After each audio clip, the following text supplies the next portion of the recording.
Okay, so here we go again. We're back up at PPG. See Trev there and John. So Adam from Perry's Garage has come and picked the car up for me, which was really handy, and brought it up there. And he brought the owner along as well, so Jason. And part of the problem was we really hadn't worked out exactly what colour we're going to have. So that's the reason for all the colours there, and you'll see the colour shortly. But I've taken the car up and I've blocked it all out, and then what these guys are doing is actually trace coating the whole thing with the powder, and then using the machines to actually just finish off the surface, and they're using 400 on the Merca machines, and that's Darren there, my offsider, doing a bit of masking. So we've disassembled it all and we're working through all of these parts to be able to set it up. So this is Thursday, and there's a few reps that come through. Chris is there and Casey as well. So they're all hands on deck to get it all rubbed back, and I've done the majority of the work. It's now just a case of getting it ready to take this next coat of primer. So John and I will talk about that in a moment, but it's really just about showing you the process. These guys just enable me to get so much work done in a short period of time, and remembering that the processes that we're using on this particular job is very similar to what you would get in a normal resto or smash shop that are looking to do a respray without doing what I would consider to be an elite level paint job. It's a very solid paint job, but it's not at that next level where we're looking to actually put massive amounts of clear and all on to be able to block it back. So you can see there a couple of repairs on the doors. Unfortunately, I was moving those around on my own on the weekend prior to it going up there, and it looks like I've rolled it over on one of the stands. So we're just making a few repairs there, but they're all looking pretty good. And any bare metal or edges that have gone through, we've just used an aerosol 1K. So we're using 2 booths, and all of these parts now are set up. And then I'm going to, in a moment, Johnny will come along, John and myself will actually talk through the process of what we're going to do in relation to the primers and the way we're going to paint it. So I hope you enjoy this episode. I think it's very informative, and if you hang in right through to the end, you'll see the colour and the processes to achieve what we're about to do.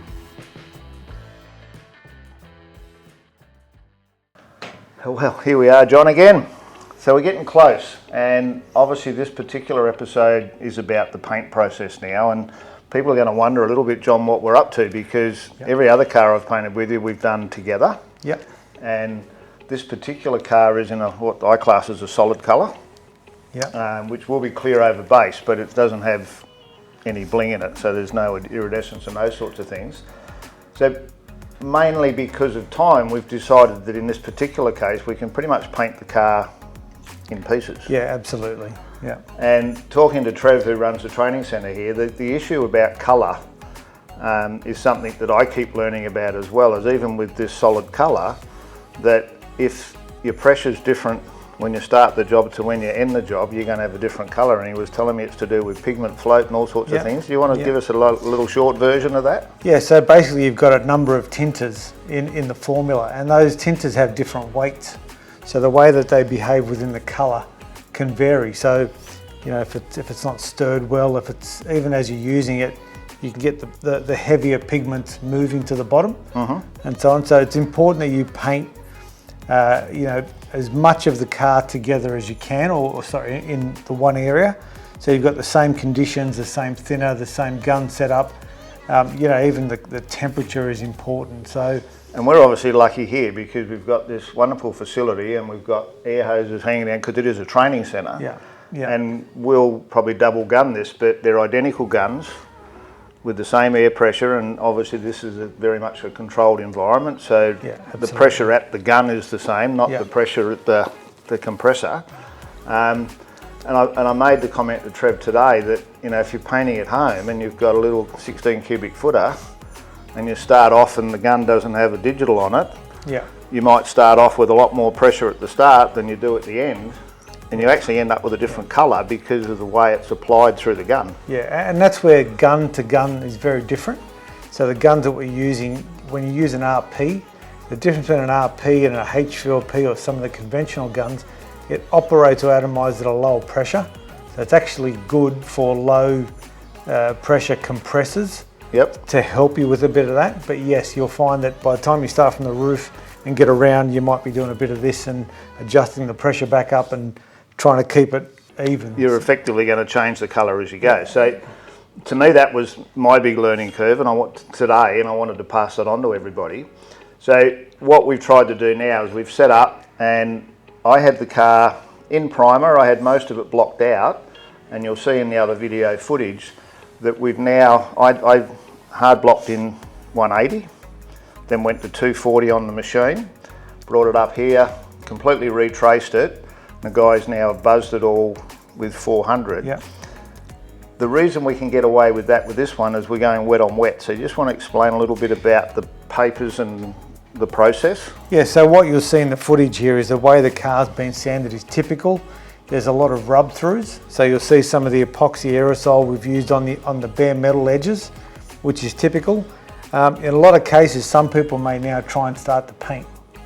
And what will happen is they can be successful, but where you've got different layers that you've rubbed through or you haven't gone over your bare metal, you'll end up with a bit of mapping or shrinkage or some adhesion or corrosion issues in the end. And even colour variation. So we're actually going to use the Prima in tintable mode. We're actually going to put blue tinter in it because the car's going to be blue. Yep. And that will do two things. It'll seal off the surface and give us a nice even substrate, but it will help with the colour and the evenness. Now the last episode I kept talking about ground coat, and we covered it in our little chat, but yeah.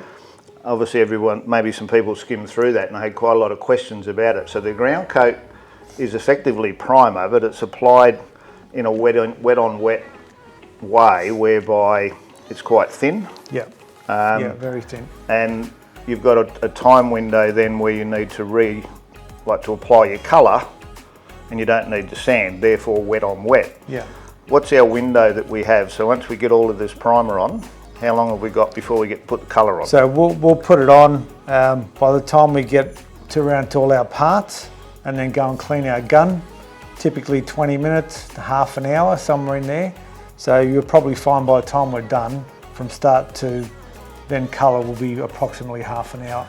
So if all of a sudden the phone rings or I'm having lunch or whatever, what's my maximum time? Yeah, you don't want that to happen. Okay, so it is wet on wet, so yeah, it's not wet on, later on I'll finish it. Yeah, you want to get it as quick as you can, because what can happen if the phone rings, you may get where you started is drier than where you finished.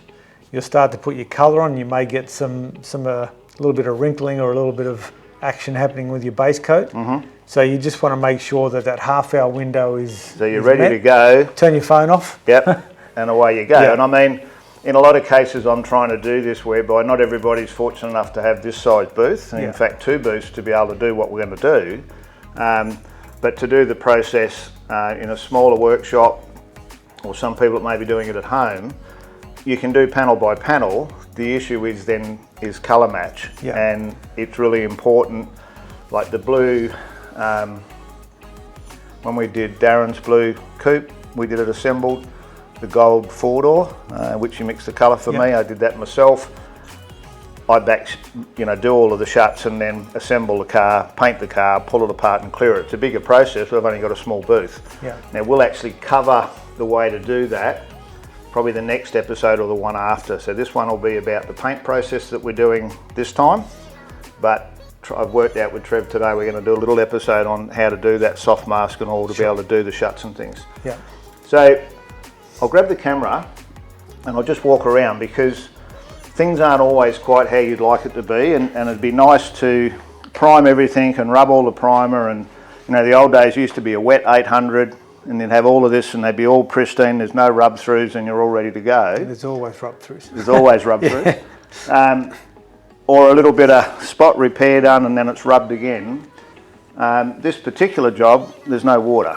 Yeah. And that's where the industry seems to be going for a whole lot of reasons, and we won't get into that now, but there's still issues. So the reason we're doing wet on wet, using this, the Prima Prime, enables us to put a full coat over the whole lot. We know we've got coverage, we know we've got adhesion, and we're good to go. So to give you an idea, when I bring the camera down here, some of these areas here now, what I sort of like about what I do when I come up here is I get the car to where I think is pretty good, and then these guys come along and start sanding and rubbing through, and you missed a bit here or whatever, and it's nice to have an extra set of hands. But as you can see here, we're back to epoxy, so that's fine. But here, if we've gone through to bare metal on that edge of that wheel arch, then we'd be looking to actually use the 1K.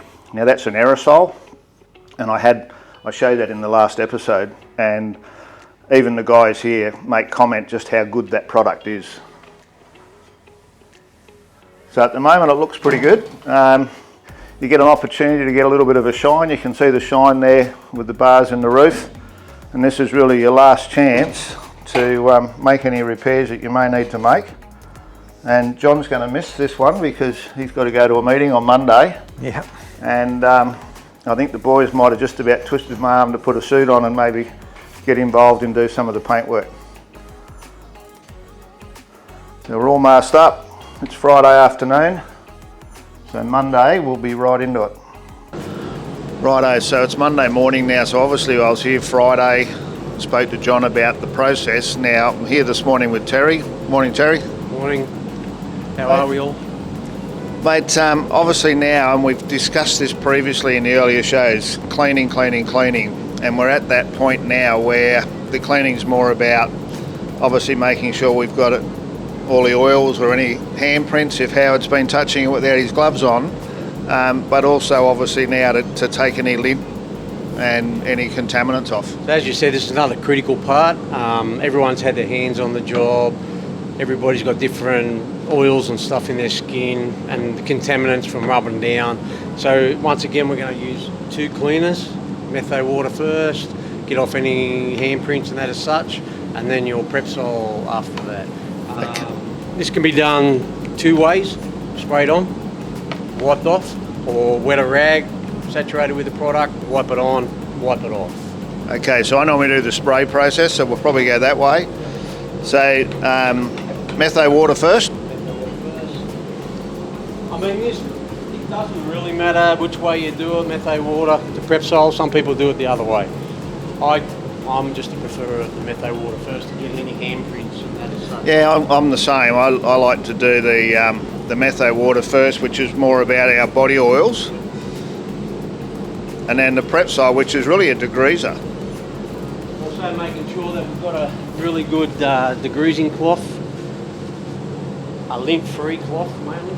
We don't want to be having lint off rags and all that such type of stuff laying around your job. So we've used these before on the show, and I actually like these. These are something that we've only been using for a short period of time. So these are the Merca ones. And the other bonus with that is I use them for cleaning windows and stuff as well because they're lint free. Change your rags frequently. Yeah, and I guess if you look at the cost of this process, the cost of a few extra rags is nothing compared to the problems it creates if you don't do it properly. Exactly. You're going to start back to the start if you don't do it properly.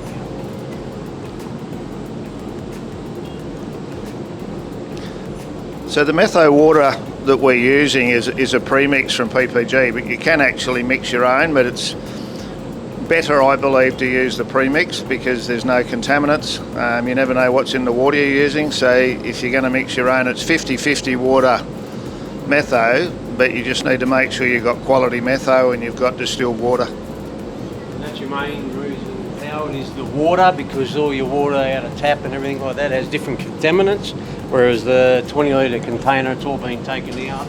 It's distilled type water, so we've got no contaminants at all. I know you mentioned before that you had a shop that was having problems, and that was because they were using their actual water out of the tap, and they were in an area where they had quite saline water, so it does have an effect on the job. Country areas, I've seen them use bore water, which is no good as well. So a lot of water has a lot of different contaminants in it. So we get it clean, we know it's right. Like I said, this is a critical part.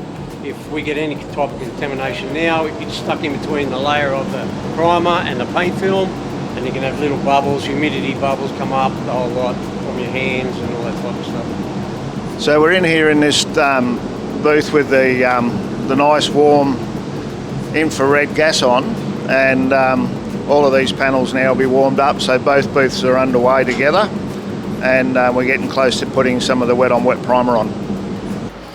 Righto, so the primer, so we talk about wet on wet all the time, so what we're using is the DP602. So that's the primer I used at home, the Primer Prime, and what we're doing now is the guys are mixing it up as a colour, so they've added colour to it. Now that's a little bit lighter blue than what we're going to be, but the reasoning here is we can actually mix the primer in the blue, so it'll go on wet, so we basically apply that, just check if there's any little nibs that might need correcting, and then we can go straight in and put the colour straight over it. Righto, so always love this bit, colour time. And this is Casey. How you going, Casey? Oh, good. Howard, yourself? So Casey actually worked on Tailspin and Boss XC, and he's the go-to man for all the little bits and pieces, but he's on the colour mixing now, so we've got Super Blue, which is out of one of their special ranges, but it's actually got a lot of white and then bright blue, which he's about to tip in, so I'll let him do that. Yeah. Just follow the numbers, Howard. You can't go wrong. Can't go wrong, Yeah. and this is obviously a very bright blue. Yes, there's very concentrated blue. There's probably almost equal parts blue and white, and it's a very strong blue, obviously, because the white's very strong. All right, let's see it going in. Yeah.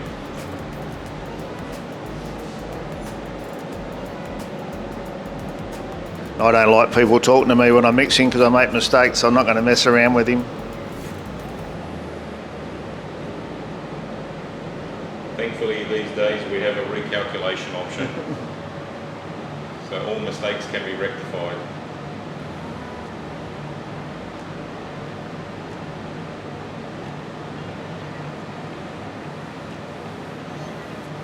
So what are we thinking? 4 litres are probably just about going to get us there, or? I've made 3.5 just to make it easier to stir in the container. But with the Deltron range, we can virtually double that. So that's like 7 litres of mixed colour. Yeah. So this is more than enough. Clear over base, so we're mixing base coat, so it's 1-to-1 with thinner when we go to apply it. Yeah. We'll use this one activated with a little bit of hardener in the base coat. It just helps bind it all together a little bit, and there's a mixing ratio that we stick to. If you just guess the hardener, it won't dry. So with all the cars that we do, we activate them. So yeah, so on the computer program you can do it 1-to-1, and if you're doing it without a computer then that's the way you'd go, but you can do it as activated, and it just helps with adhesion as well when you go to apply it. As you can see here, the scales are bouncing all over the place with a little bit of wind. I'm not going to worry about that, it's just moving so sensitively. If I take a little bit out, it'll... Yeah. It's just where I do mine, it's the breeze blows through, and it's quite amazing how much it moves. It's that fine because it's 0.1 of a gram. So every colour is a custom colour then. Yeah, exactly right. Yeah. But if I do overshoot, I can hit a Reebok button, and I can just, instead of trying to remove out the problem tinter, because some of the amounts that we mix are so small you'll never get it out, it goes straight to the bottom. Yep. So then I can just hit the Reebok button and it'll recalculate automatically. The only change will be the volume. So we're going to put a touch of green in it now. So when I was talking to Trev about these colours, he was talking about you can have a red blue or a green blue or a yellow blue. So this one is a green blue. If I can find it. Just got to find it. There it is. Yep, so that's the Plato, actual is it? Phalo. Oh, look at that. Yeah, it's a big difference in that.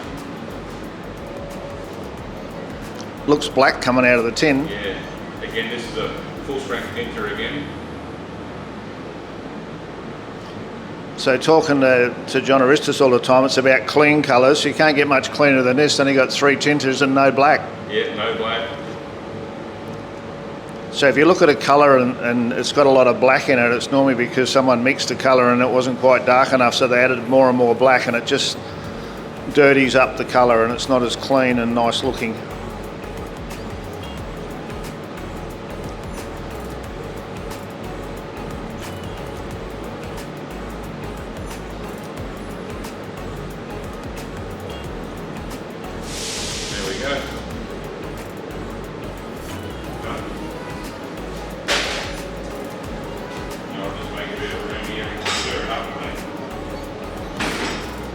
So if someone chooses to do a custom colour, make sure that whoever's doing it actually knows what they're doing and work out a formula for you. So if you ever need to match it in the future, you can actually do that. So you can have a custom colour, but you just need to make sure that you've actually got a formula and that you keep that formula, and then it can be remixed. Otherwise, it's just a huge amount of work for someone to try and match the colour again.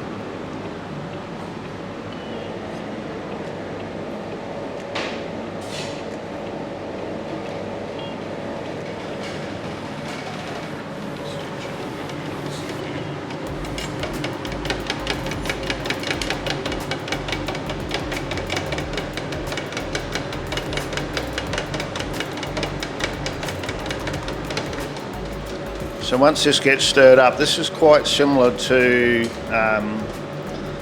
the Grabber Blues and the Blaze Blues that I know from the Ford range, and I'm sure there's something in the Chev range that's similar. Casey might know a Chev colour. No, I don't actually. No, I've seen them, but don't know the name. So yeah, there is an early Holden colour that's maybe a little bit lighter than this, but yeah, they all tend to copy each other at some point. Casey's a Commodore man. So what do you got, Casey? Yours is a what? I got a VH Commodore, Brock Commodore. Yeah, had it for 30 odd years now. So one of those lucky guys that bought one when they weren't expensive. yeah, managed to keep it through marriage and everything. So there we go. That's pretty much what we're going to be having. So, and then that's the primer that we're going to put under it, which is just a wet on wet primer that we've added 2K tinted to it. This primer allows us to have 10% of 2K, not base coat, added to it, and that's what gave us that sort of a colour. And with that blue colour, if there's any imperfections that the guys see when they put it on, it'd be a little bit easier for them to see. And then if something happens and we cut it, we know where to stop. And it's funny because what I like about this wet on wet process is it's actually got a bit of a sheen to it. Yeah. And you can see the shape of the car as well. Yeah, so there's something that we're not happy with before we commit, you know, we can hopefully address it beforehand. So, very good. We have colour. we have colour.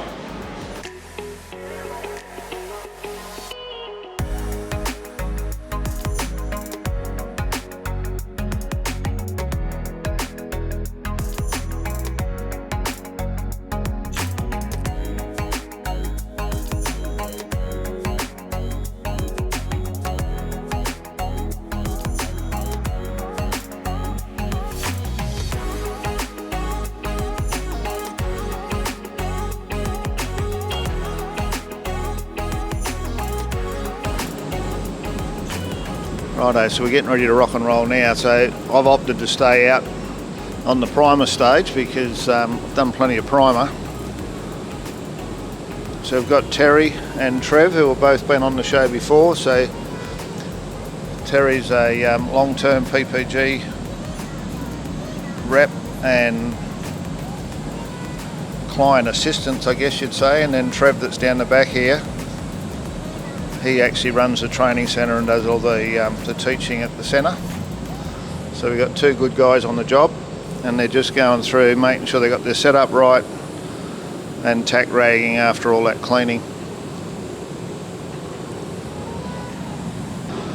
Righto, so here we go. After all these hours of prep, we get to see just how we went.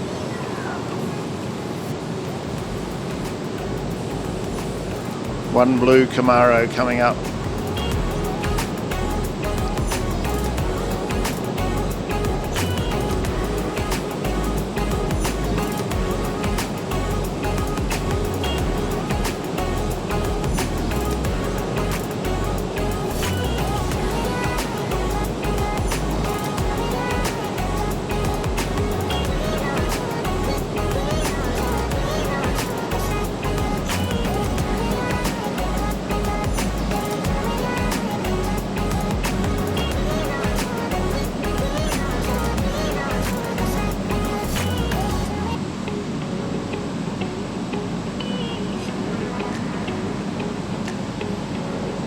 So it's pretty hard to visualise, but this is actually primer that's going on because it looks very much like paint being coloured like that. So we've opted to use the wet on wet method, which means we don't have to re-prime and re-sand. We just prime and then put the colour straight over.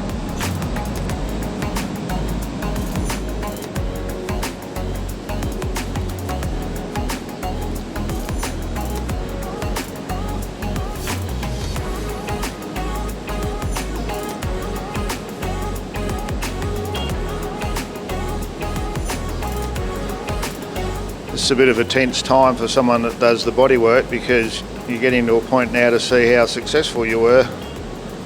It's looking pretty good so far.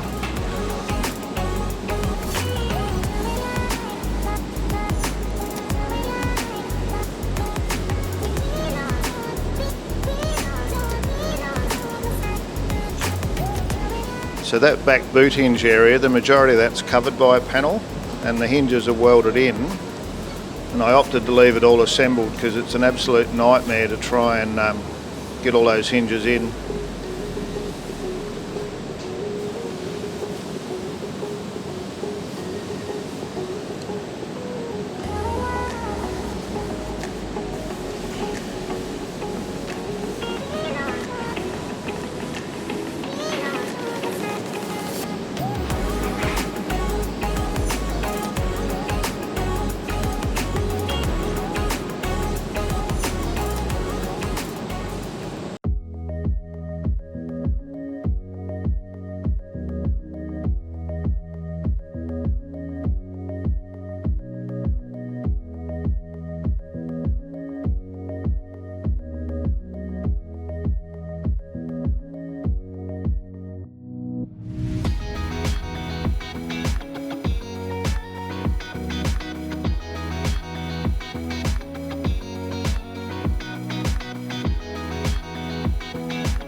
So the boys have taught me into putting a bit of colour and clear on today as well, so I'm suited up. Talk about new things to do all the time. We've got new primers, we've got new papers now. I've never worn an air hood before, so I'm just going to come on behind these guys, grab a gun off one of them, because I normally do all my own cars at home, but in this case it's all a bit different, but we're going to give it a go anyhow. So what Trev's doing there now is just putting a sticker on the masking, and the idea of that is it's obviously black and white, and he can now, when he puts the colour on, he can use that as a reference with his sunlight light to see whether the colour is actually cleared, both the black and the white, and he'll know then whether he needs 2 coats or 3. If you're looking to do something about the dust in your workshop, think about going to something like this Merca system. Now, I've been using it for a long time now. It's distributed by PPG in Australia. Great product. It's not the cheapest on the market, but it's a great product, and it will help you to not only keep your workshop clean, you'll get really good results as well. Righto, so spray guns and setup. So Terry's got the gun in his hand here, so he's got the 550 RP digital. Terry, just tell us a little bit about how you're going to do this. You've got 3 of us painting and 2 different guns. So we're all consistent. We all have a 1.3 eye setup. We're going to go 2 turns out from our little notch on the back here. We open the gun up by 2 fluid turns, lock it in. Everybody's going to be set at the same. Our air pressure, which will come in here on the gauge, and we'll pull that. We're going to set it at 1.3. There we go. 1.3 bar. Little cap, make sure that's open. And everyone should be painting the same, pretty consistently then. Yeah, so all guns the same, all pressures the same, all colours the same. That's it. Beautiful. Beautiful.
was interesting. So the first thing is the hood, no problems whatsoever. In fact, it was good because I actually could wear my glasses where normally I just spray at my workshop with my safety glasses on. So that was the first thing. And then the other thing was that because we're in a heated environment, everything's a lot warmer than I'd normally work with. So I need to slow down a little bit to get more on. And I think these guys are painting with a little bit less pressure than I do as well. So the delivery's a little bit softer. So it's interesting to go through this process to see what they're doing versus what I'm doing, and it does all make a difference.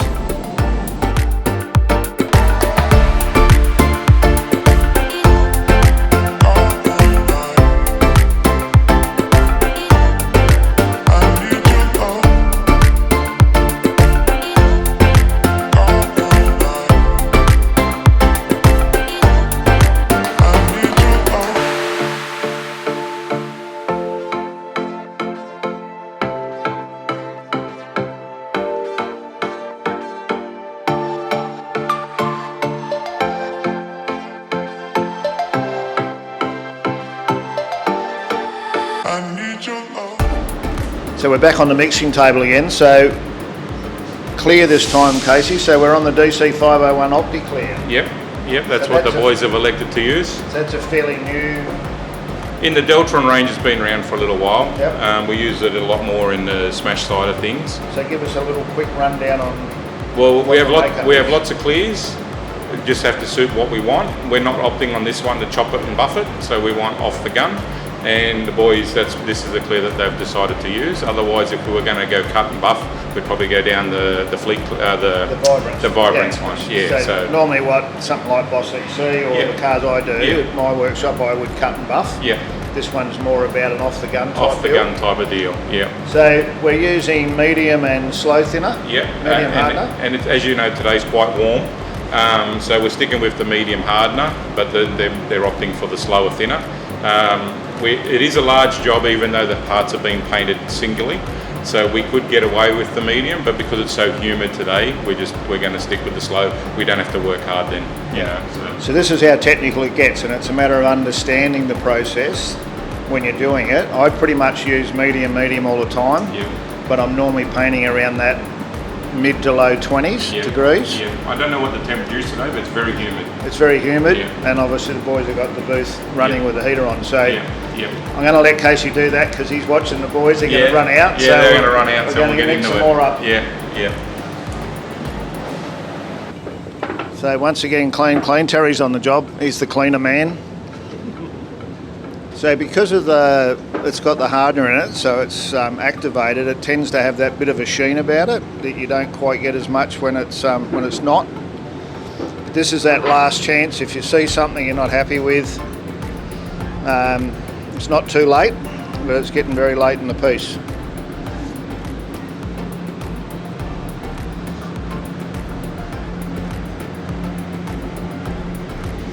So just running a tack rag over it now to make sure there's no bits of lint.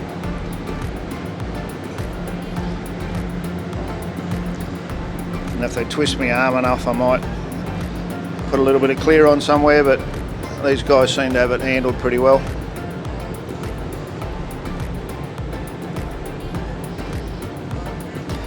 I can't believe how much this blue that we've picked for this car looks like my old Rock 3 from the 90s. Be interested to see when the clear goes on whether it darkens up a little bit more.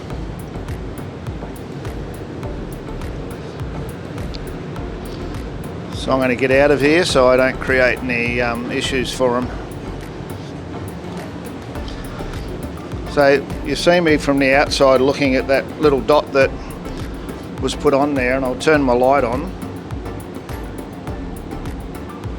So you can see there that you can't see anything. So after one coat, you could actually see the squares still.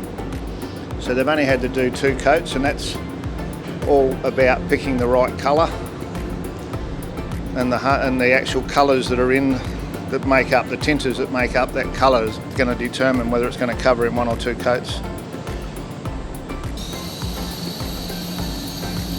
Okay, Howard, so once again, another critical part is having a gun set up for your clear coats. We're having 1.3, once again, RP gun. This time we're going 2 turns out from in, 1, 2. We'll lock that in. And we're now going to have 2 bar, a bit more pressure on the gauge to get it to flow out consistent. And Trevor will have the same on him. So 2 bar? Yep. 2 bar there.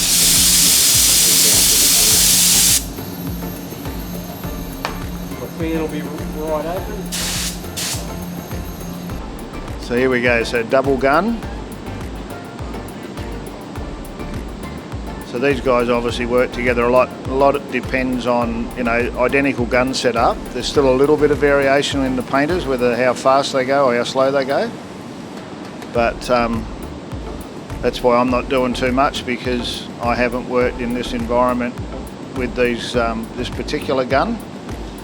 So I'm letting Trev and Terry do the clear.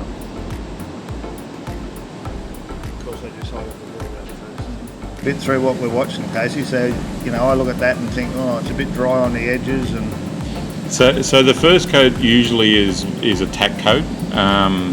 We don't want the clear to slide off the base coat on the first coat.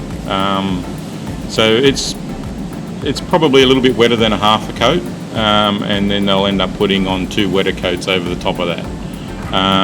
Typically 2 to 3 coats would be a standard sort of a finish. Most of your general smash work would be around the 2 coat mark. yeah, so where normally I'm using the Vibrant and I lay on 4 sort of heavy coats, Yep. so I can 800 it. Yep. Because we're not going to do that. Yep. This is all about, so this first coat's to get a layer on without putting too much on? Yeah, so it's all about grabbing onto the base coat, but not moving the colour. Right, Okay, because so- you're wetting up the colour again, aren't you? Yeah, there is solvent in the clear coat, and you know, if it was a base coat metallic silver, for an example, there's a good chance if the clear is put on way too wet, you'll actually get striping or banding in the colour. Yeah, right. It can settle down again, and this is why it's so important for the base coat to be dry before we put the next load of clear on. If the base coat's not dry enough, then obviously there's still solvent in that base coat, Yep. and then the clear coat will reactivate it, and then she'll start to move. That's really good information. Yeah. So in the case of in the case of this colour, we don't have to worry about banding, but we do have to worry about pigment flotation. So the white can actually float to the top if we get a run in the colour. So if the boys missed it, and there'll actually be a run in the base coat if there was, and it would actually the pigment would float to the top. So the run would be a different colour. It would be a different colour, yeah. There you It'd go. turn white. So now with the base coat side of it now being set up, the clear coat is a nice coat to seal it, but generally very, very thin. And we don't want to move any of that base coat and get any discoloration. So the first coat's a nice grab coat, wet enough to seal it, but not wet enough to make it look like a nice finish. Nice glossy finish. Yeah. So I mean, it looks pretty glossy anyhow, but it- I know what you're saying. yeah, so it's hard to explain, but if you paint over dry sand, the second coat will follow the dry sand and make it very difficult to get a nice finish. Yeah, right. So we need the base coat, the clear coat to lay down nice and smooth, which is what this coat is. Very thin coat, so they're not smashing it on. And then the next coat they'll put on a bit wetter again. So, but we want to seal the base coat. Yep, cool. So we've decided that there might be a little bit of buffing involved with this. Like we want an off-the-gun peel, Yeah, but it won't be a showcase flat shine. Yeah, the plan was to probably give it a 2,000, 3,000 with the whizzer. Yep. And then put the lambswool on it. But Yep. we'll just see how it comes out. Yeah. And make the call from there. But the issue is, as you well and truly know, and like I know my polish game, but once you start cutting hard, you've got to cut the whole thing. So the aim here is Exactly. to get a nice consistent peel across the whole car, and then just make a decision on how much we need to. So because we've spoken about what the car is going to be when it's finished, the whole plan changes. So if we were going to chop this and re-clear it, flow coat it, as we're aware of, we would probably use a faster hardener with a medium sort of a thinner, bake the crap out of it to make it nice and dry, because we want this clear to be rock hard before we go over it again. But because we're not doing that in this colour, in this car, we want to we're planning for possible buffing, but not full cut and puff Yeah, buffing. so So this we is want to what- make sure there's enough clear to do what This is we almost might like a quality smash job. Yeah, that's it. Exactly right. Yeah. So now, like your average Mazda is an off-the-gun spray gun type finish, and if they had a full shine buff that was like show car flat, it would look wrong. Yeah. You know, so it has what we call peel or orange peel, and we want that off-the-gun type of finish. Now, in this case here, we still want that factory type of finish, but there'll be a little bit of extra product on there to fix any imperfections, or maybe a bit of a colour sand here and there, and have enough product on there. It's looking good so far. Yeah, yep. Righto, so always love this time with a build. So I'm in the booth with the car on my own. So we're at a point now where the guys have got everything on, all the product. And it's interesting that this appears as though it's been painted in sort of a morning, but if you take into consideration the man hours, you're looking at around 15 productive hours to get to this point. So if I was doing it at home, you know, that'd take me the best part of a week. Because I'm on my own, I've only got one booth, I don't have two booths, so it's 2 runs through, plus I've got to mix my own product and all those sorts of things. So it's probably a week's worth work done in a morning because of the ability to have the 2 booths. There's the other parts all over there, and the guys to go from one to the other, and then a third guy actually mixing the product for them as they need it on hand. So it's like bang, bang, bang through the system. So we're happy with the finish we got. We're looking for that factory looking off the gun finish. We are still going to give it a light sand on the machine, and we'll make a decision tomorrow on that, whether it's we'll probably go 2,000, 3,000 I would think. But I'm really happy with the lines and the way it's all looking, and it looks like we'll do a bit of a stripe on the bonnet just to show you that process as well. So happy to where we're at the moment, and I'll be back up here tomorrow. So this will round out this episode, and then the next episode after this will be, the boys have put a couple of runs in for me so we can fix those up, show you how to do that. A bit of the masking process with the bonnet, and also the colour sanding. So stay tuned, more to see yet.